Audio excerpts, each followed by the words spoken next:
who shall survive within the system of human society, how to make people fit for survival. And so it was an extension here again of Darwin's philosophy of survival, applied to human relations. I'd like to ask also a couple of things. We haven't made any mention of sociometry or how this came about in your mind and when. Yeah, that's right. Well, now, you see, as I say to you, that out of my philosophy of the cosmos, everything developed, everything developed, which has become historical. You may say that although the great transition from the theological view of life to a scientific view of life started already in Europe around 1923 when I wrote my book on the theater, on the Stegreif Theater, which contained the seeds of group psychotherapy, psychodrama, and sociometry. Now, sociometry itself was born in 1915. It is long ago. I was a student of medicine, and I was an officer of health in a concentration camp near Vienna, Mittendorf. Yeah. Austrian peasants from Tyrol. It was in 1915 when the Italian army entered Tyrol, which is a very important part of Austria. They were taken away and brought into this camp, about 10,000 Italians, all peasants, all Catholic. And there I saw the community developing from scratch, in statu nascendi, as we call it. And I saw how human relationships develop, full of conflict and tension, hostility, a conflict between races like the Czechs and the Germans and the Italians, between religions, Catholic, Protestants, Jews. Reminds me of when I first went onto a boat, and there were 100 people there. Nobody had ever met anybody before, and you saw all the patterns slowly begin to develop. That right from nothing to the whole thing. And immediately I began to see attractions and repulsions and indifferences, jealousies and hate, which hindered the process of integration. I said, it isn't the individual, it is a group. And I saw for the first time what I called later on a sociogram. That is a structure of a group. And then I charted this entire community, sociometrically, which you may call today as a group dynamically, and I contacted Austro-Hungarian Department of the Interior, and I offered them a solution. What was your rank at the time? Well, I mean, I just wondered, whether you spoke from low rank and tried to offer this suggestion. I was just an officer of health. Well, and I remember that they looked at it, and I received an information that it is impractical. I was greatly disillusioned because it was not accepted. I felt that it would have helped our Italian community there, and so the result was that I began then to study small groups. Now, the plan at this time that you made for these displaced persons, it was more than just a way of mapping out their jealousies and hates and emotions on a big map. I presume that there was something that all this information was used for, some way in which this could be applied. It was the beginning of a new science. The science of the group. But also an applied science. An applied science. So sociometry is today, sociometry and...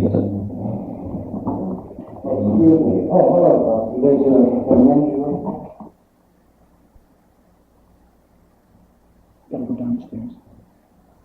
Sociograms are applied today in education, in the army, in the navy, in mental health, in politics, for instance, during the Negro Revolution, now they applied sociograms in many places in the South to explore the racial conflicts, Negro and white. In education, every person that studies to be a teacher these days knows about sociograms of their class and so on. Social group structure, the group dynamics grew out of it. And so, and when I came to the USA, I found a great reception for my ideas, because in the meantime I turned from a theological a view of life to a secular and scientific view of life. My books since 1925 in America all have the scientific slant. Although somebody who reads me very carefully will find there is something there beyond pure science, and they of course reach into my old German books. I have about 11 books in which I presented my cosmic view of life. I see. And now, I wonder if we could try to see how this would apply in the particular form of group psychotherapy that you call psychodrama. Well, I wouldn't say that psychodrama is related to group psychotherapy, but I developed group psychotherapy independent from psychodrama first. Group psychotherapy, as I see it, as I presented it, was closely related to sociometry and group dynamics. I said that unless you study the structure of a group and you know it by means of sociometric and similar measurements, you cannot do really group psychotherapy, not in a scientific sense. And so I developed the scientific foundations of truly genuine group psychotherapy. Now, many people do group psychotherapy now without any scientific measurement. They just do it. Yeah.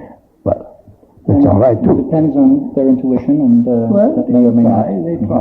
They try, but my opinion is that the development has to go through group diagnosis, otherwise true therapeutic implementation cannot be done.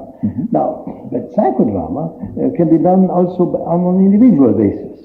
You cannot do group psychotherapy except in a group, that is what the word means, but you can do psychodrama à deux. You can do psychodrama just like you do psychoanalysis. Instead of being on a couch, you are on a stage, you're in action, in a sphere of action. And so you can do group psychodrama and individual psychodrama. Psychodrama is really more inclusive than group psychotherapy. I see, in that sense, yes. Yeah, that's it. And for the listeners who know, to whom the word psychodrama is completely new, I wonder if in any way you could build a word picture for them of what it looks like and what goes on in such a session. Well, I mean, the best thing is to consider the family. If a psychodrama breaks out in a family without any therapeutic guidance. For instance, if a man in a very difficult matrimonial situation, the husband is not home at 3 o'clock in the morning, and the wife waits and waits to see what happened with Jack. What happened with Jack? And you see her walking up and down. She's calling up his office, calling up nightclubs, and calling up maybe other people to find out what happened to him. She's so upset that all her 3 children get up and rise and wonder why Mama cries. Now, and although there is no one there to write the script for her, she just improvises. She talks. She gets excited, and suddenly Jack comes home. He comes home and she shouted at him and said, "Where have you been?" And she said, "No, listen. What's the matter with you? I've been in my office, I locked my up, I turned my telephone off because I didn't want to have any calls. I have this very important work to do. You see here, the big file. I typed and wrote and worked. Are you crazy?"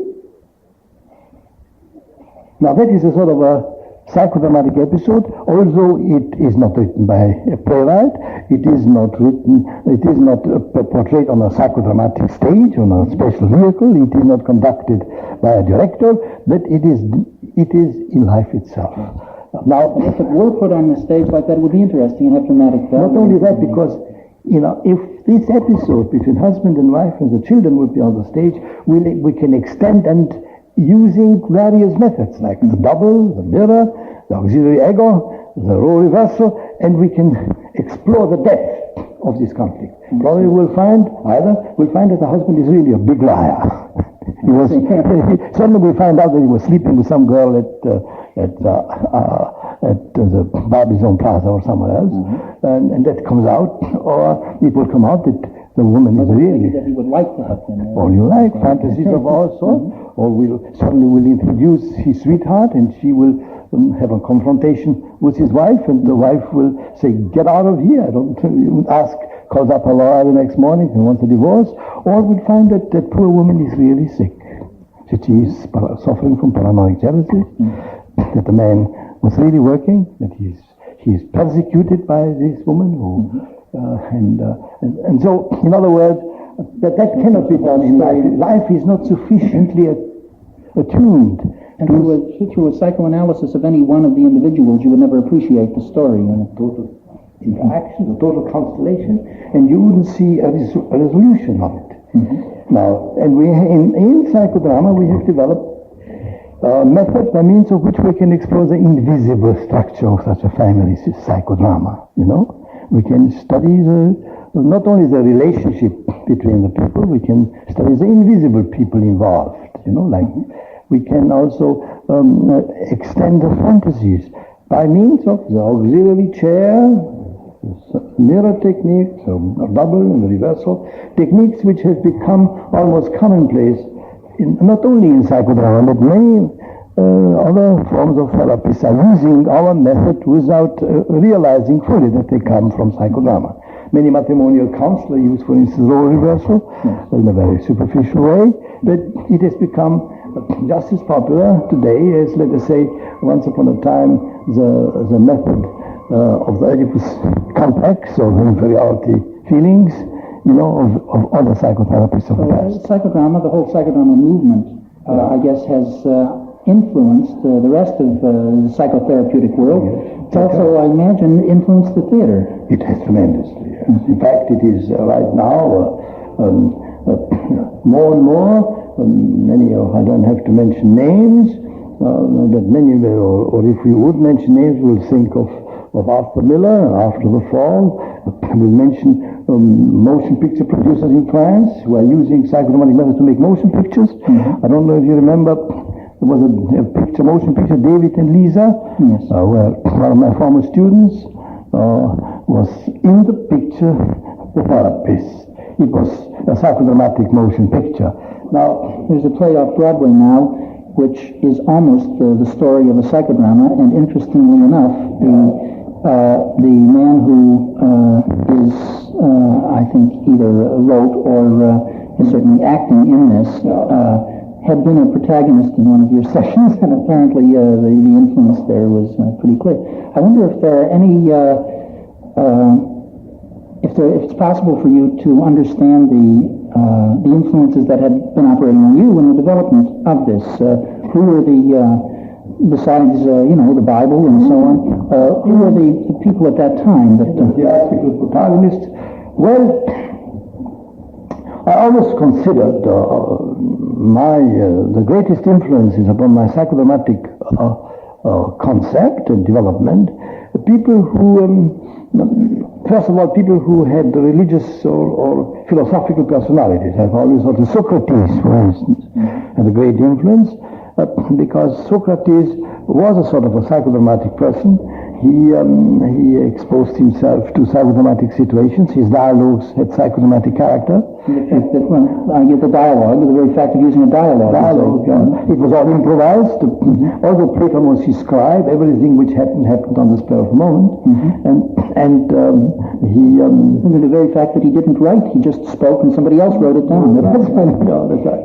Now, and I would say also all the great prophets, but especially Jesus, who probably was a psychodramatist. He certainly never wrote a script. His Sermon on the Mount was improvised. It came on the here and now. And so you may see that the psychodrama concept of catharsis was a synthesis of the theatrical or catharsis of the Greeks, the theatrical catharsis, and then the religious catharsis of the Hebrews.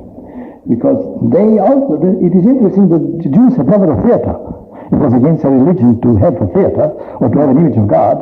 And so instead of the theater, they had the psychodrama in situ, life itself, the psychodrama which the prophets represented. They were protagonists in action, and they produced a concept of catharsis which was of tremendous influence upon all the religious developments in the past, at present, and influenced me to combine it with the theatrical catharsis of the Greeks. And so you may see in the psychodramatic concept, psychodrama itself, the combination of the Greek philosophy of life with the philosophy of the Near East. And the Jewish prophets, you say? The Jewish prophets. Now, in that sense, Baal Shem and Christ and Jezal, they were all forerunners of psychodrama without knowing it. Yeah, they didn't do it in the theater, they do it in the marketplace, they do it in the deserts, speaking to God. But all this rumored in my mind when I was very young. Now, but however, if you think now of more recent developments, you may think, although it lacked the principle of spontaneity in the true sense of the word, you may think of the Commedia dell'arte in Italy, but the Commedia dell'arte artists, they had always a plot, and they had always given characters, and improvisation was limited to the dialogue, but as they repeated that plot regularly, the spontaneity began to fade out, and there was no spontaneity anymore. They had an unwritten conserve in their own minds. Yeah. Whereas, and then of course it remained always aesthetic, on the aesthetic level. Whereas one of the outstanding characteristics of psychodrama has been it combines aesthetic catharsis with religious catharsis, ethical catharsis, and therapeutic catharsis. Huh? It is about the combination. Now, and of course, one of my practical, in a way, my contemporaries, you may call Stanislavski. Stanislavski was a great producer, but he was not interested in spontaneity theater. He was interested only in the final product. He was interested in to have a good Romeo, a great Juliet, and he used improvisation only to promote. It was a means to an end. He was never interested, and if you would be today, and that is of course the difficulty of the so-called Stanislavski man. Yes. And he was using evidently spontaneity techniques as a way of achieving conventional theater, a higher level of conventional theater, yes. I wonder if, in the way you've been talking about it, whether the whole world itself or whether political regimes and so on could be described as more or less psychodramatic or more or less spontaneous and so on. And if so, what are things like now? Are we moving more toward that direction? Right now we are in a very bad state of affairs. You may say that when a country is in a state of revolution, like let us say the early Christian revolution, when the Essenes developed the origins of Christianity, St. Paul traveling all over the world to sell the idea of Christ, or maybe in the early beginnings of the Russian Revolution, 1917-18, there was a state of growing spontaneity and creativity. There was violence, and murder, and destruction, but some idealistic sense and electricity always in the air. Spontaneity and creativity of changing the world. You cannot change the world without spontaneity and creativity, if it is a true change. However, we are now moving, it seems to me, especially through the development of the robot, the development of this tremendous development of technological processes, which seem to interfere with the creativity of man, reducing him to become a conformist, to be an addict to the machine, instead of the machine being dependent upon man. It's ironic that it was human creativity that produced these machines, and then the result of what has been produced has come back to choke us. So we are now in a great crisis. God knows what this crisis will take us to. But I'm optimistic, It is only possible that the whole universe would be split in two types of societies. The one would be the society of the creator man, and the other one of the robot. In thinking of some of my own patients, it seems to me very often you hear people described as, people equate someone who's different, strange, or something like that as being neurotic. But I have patients whose problem seems to me to lie in their very over-conventionality as constituting their illness.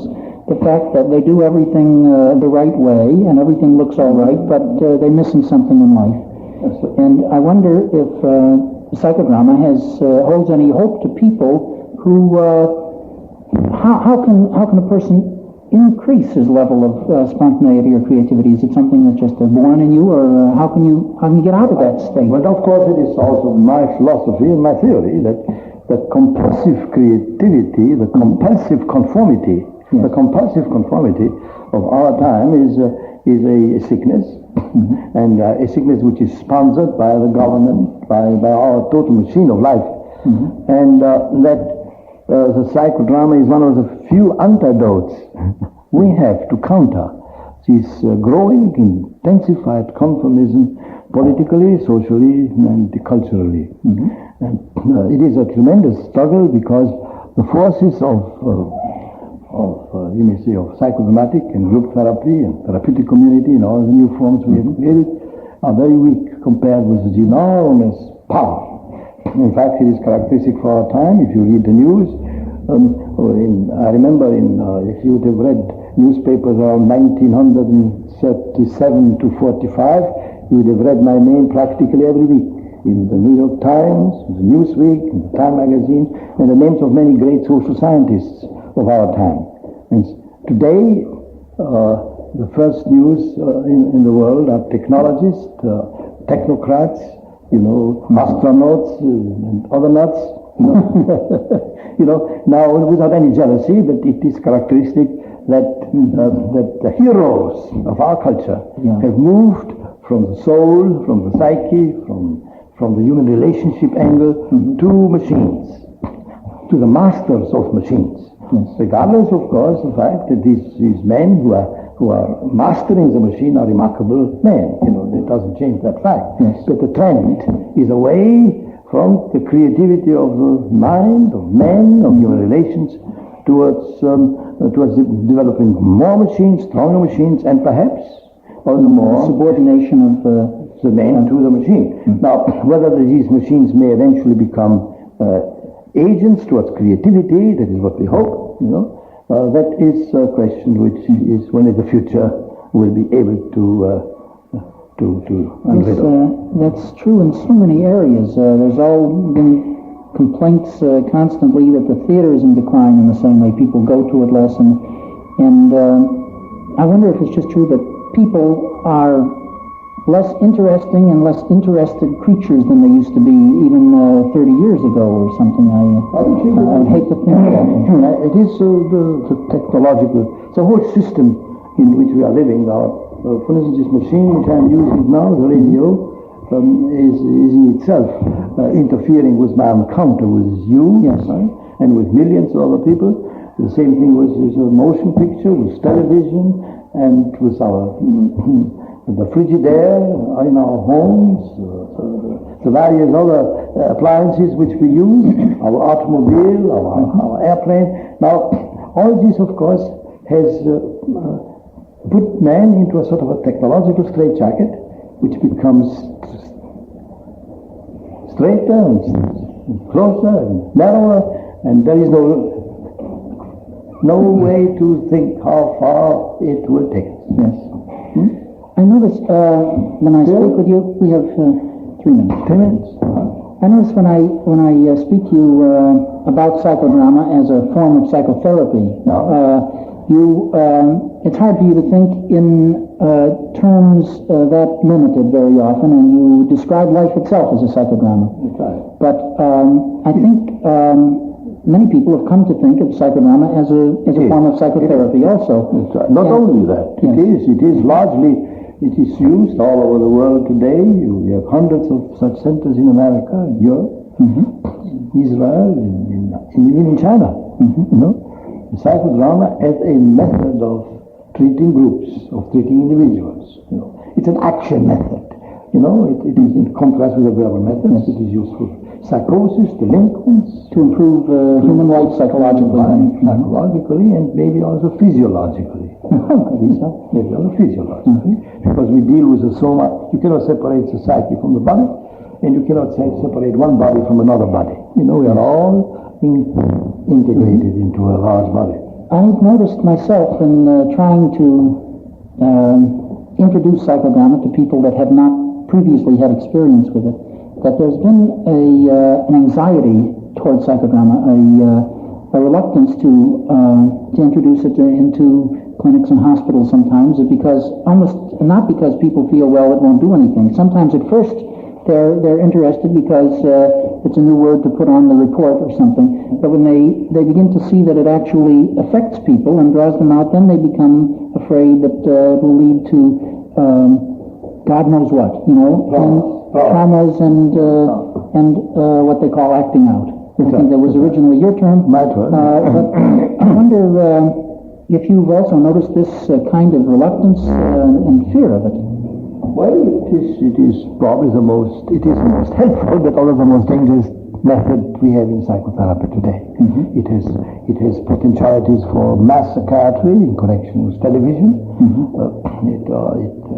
It is threatening the conformist, threatening the man who wants to live within a budget, psychologically speaking, yes, who wants to be safe and secure, and who doesn't want that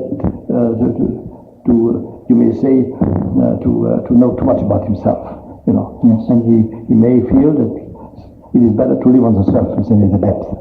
That applies also sometimes to the psychiatrist as well as the patient. Yes. Most of it's very interesting that in our training institutes, most of our patients, our clients, are therapists. Therapists come to psychodrama to be helped. I see. It's rather amusing. It has become the master. If you go today to Beacon, you see our academy, maybe some of them are here downstairs. Right now, you'll find sociologists, psychologists, psychiatrists, social workers. I guess that is as it should be, because they're the ones who then will be able to influence more Who people. work and who want to cure their limitations. And maybe that is how we start with the elite. We start from the top. At the beginning of a psychodrama session, I noticed very frequently, universally, if people have not experienced this before, there is almost always tightness and fear. Now, what are they afraid of? What is the danger? Their private psyche. It's the greatest, the last thing which they possess. We take everything away from them. The last thing they possess is how they sneeze and how they how they look up, how they cough, and how they walk. Their private psyches, you see, and not only the words they speak, we see them in action. Psychoanalysis took only their sexual secrets away. We take their entire secrets, their entire life away. And nobody wants to lose himself. Right. Okay. No. I think we're going to have to change the tape reel now. So.